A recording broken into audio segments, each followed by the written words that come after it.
ہمارا مقصد، ہم مسلمان ہیں اور ہمارا مقصد جو ہے اللہ تعالیٰ کے دین کی سربلندی ہے، اور اس سربلندی میں ہر ایک کا ایک کردار ہے، چاہے وہ ایک عالم ہے چاہے وہ ایک عام انسان ہے۔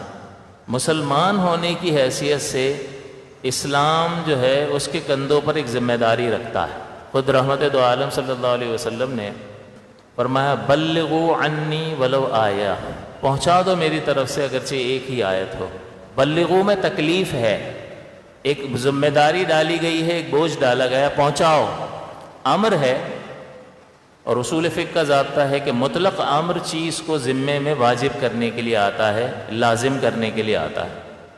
کہ جب بڑا چھوٹے کو کہے پانی پلاؤ، باپ بیٹے سے کہے تو لازم ہو جائے گا اس کو۔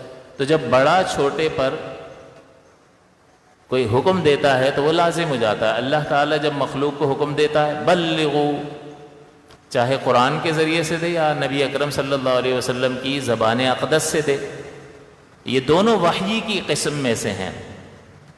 حدیث بھی اللہ کی وحی ہے اور قرآن بھی اللہ کی وحی ہے۔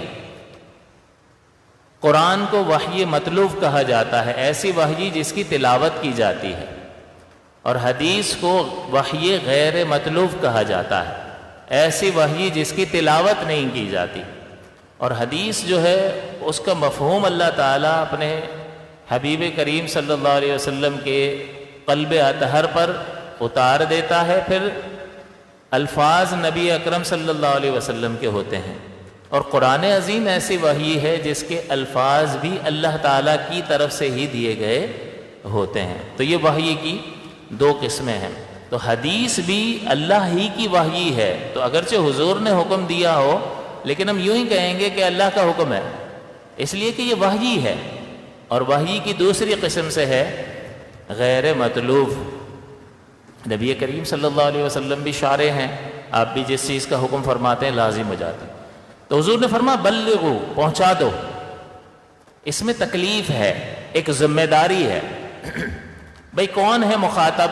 بلغوا، اس میں جو فاعل ہے جس کو کہا جا رہا ہے، کس کو کہا جا رہا ہے؟ مسلمانوں کو کہا جا رہا ہے۔ ہر ایک ذمہ دار ہوا یا نہیں ہوا؟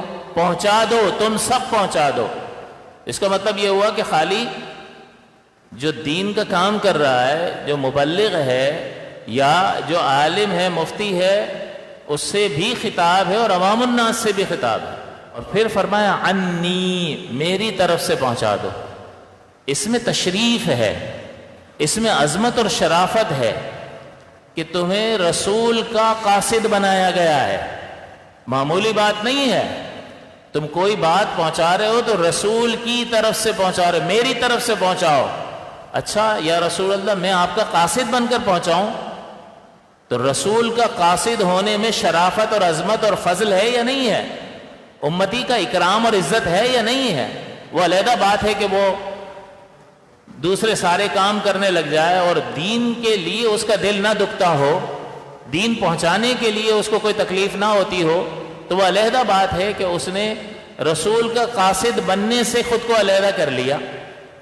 لیکن شریعت مطہرہ نے تو ہر ایک کو، تو بلغوا عنی میں آپ کے اور میرے لیے ایک عظمت کا پہلو ہے کہ ہم رسول کے قاصد بن گئے، ہمیں کہا جا رہا ہے میری طرف سے پہنچا دو۔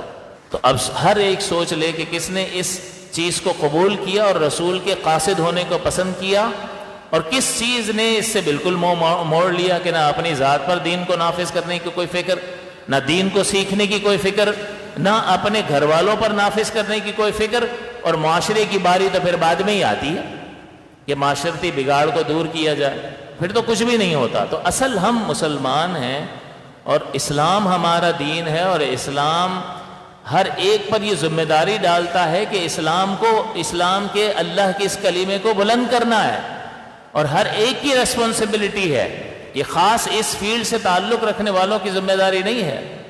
اور آگے فرما دیا ولو آیتن، بلغوا میں پابند کیا، عنی میں ایک فضیلت عطا فرمائی کہ تم رسول کے قاصد ہو، اور ولو آیتن، کسی کے لیے عذر نہیں چھوڑا، ایک بھی آیت تمہیں معلوم ہے، ایک بات بھی، اس کو آگے پہنچاؤ۔